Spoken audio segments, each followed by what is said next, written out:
Kanatala ka kayo sa akin this Christmas. Matibay last natin. Kaya ngồi chính họ nào gam ghê nào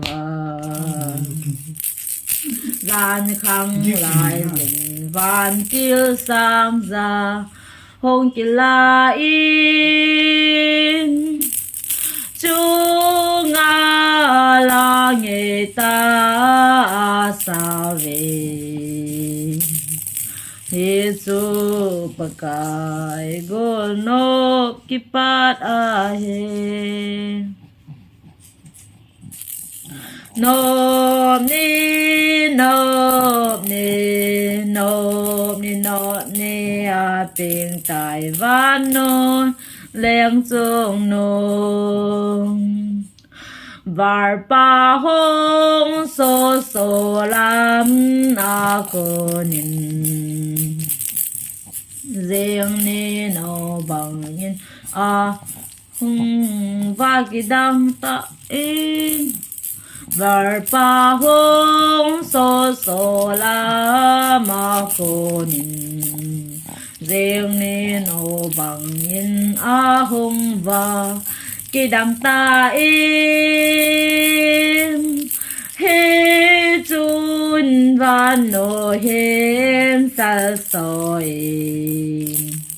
he chu sun le za nin va zi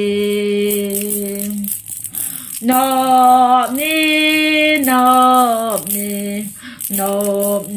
ni a tiếng tại văn nôi leng dung he che so lam val pa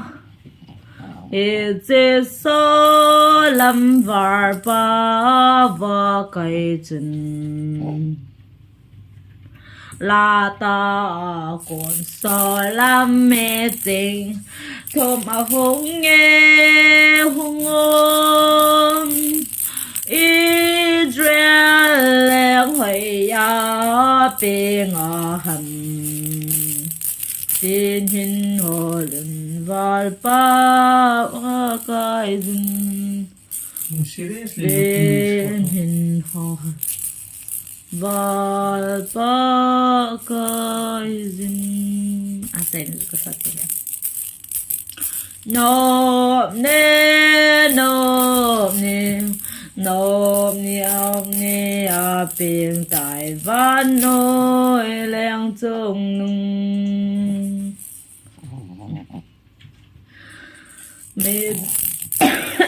excuse me mê tình ho cho nào sẽ nai Song a lo nun ha pa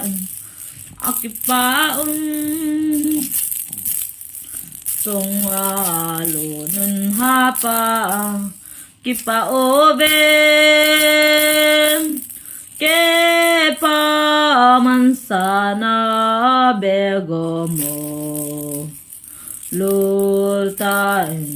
Pevin ale moem nộp ni a biển tại văn nôi leng chung nung Amen. Blessed Christmas season and welcome to Happy New Year 2023.